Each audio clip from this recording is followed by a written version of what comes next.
bring in our panel now. Retired U.S. Navy SEAL, Chief Talent Officer at Overwatch Mission Critical, Mike Sorrell, with us. And also she is National Security Analyst and author of the best-selling book, Rise, Brigitte Gabriel. Welcome into Newswire, both of you. Appreciate it. Mike, I'm going to let you pick up where Zach just was.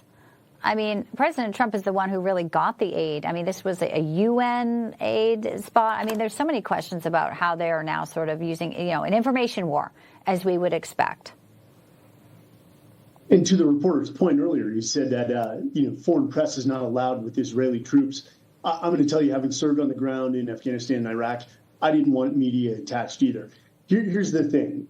While the death toll is tragic and war is tragic in itself, this was not unprovoked. As we used to say, sympathy blinds, empathy sees clearly. The struggling in Gaza is real.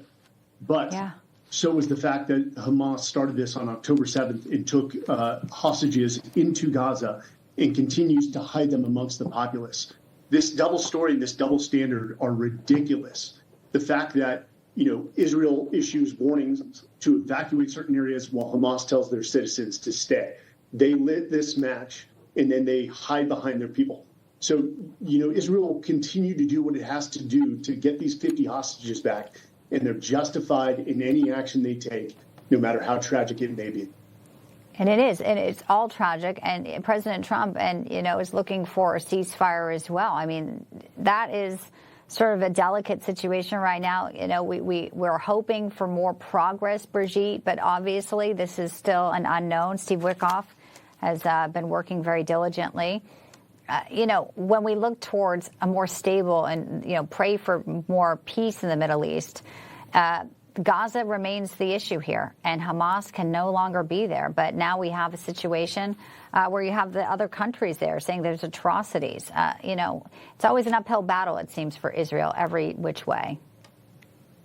Well, it's a PR nightmare, and it's a losing PR nightmare for Israel because Hamas controls the Ministry of Health. Hamas controls the Ministry of Information. So the world is only seeing out of Gaza what Hamas wants them to see.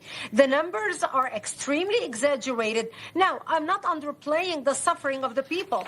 My heart breaks when I see videos of the children starving, when I see videos of people really suffering.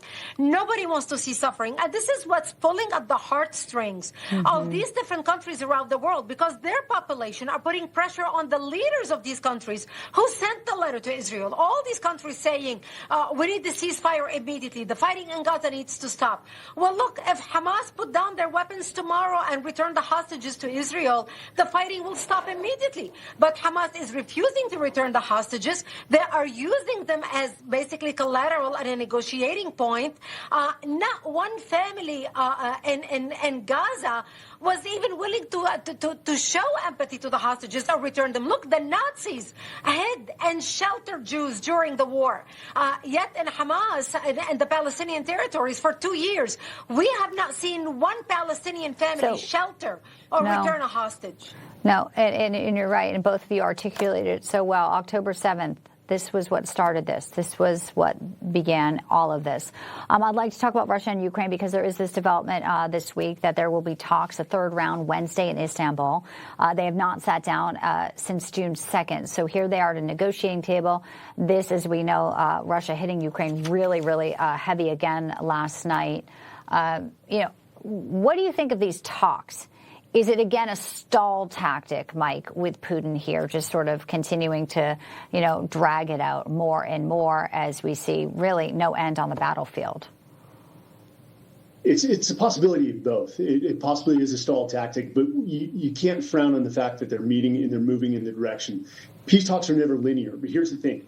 Putin recently, through the Kremlin spokesperson, said they will not agree to a ceasefire or a cessation to this war until they meet their objectives, which is essentially he's saying, we're going to grab as much land and then we'll settle and mask our aggression into Ukraine under diplomacy.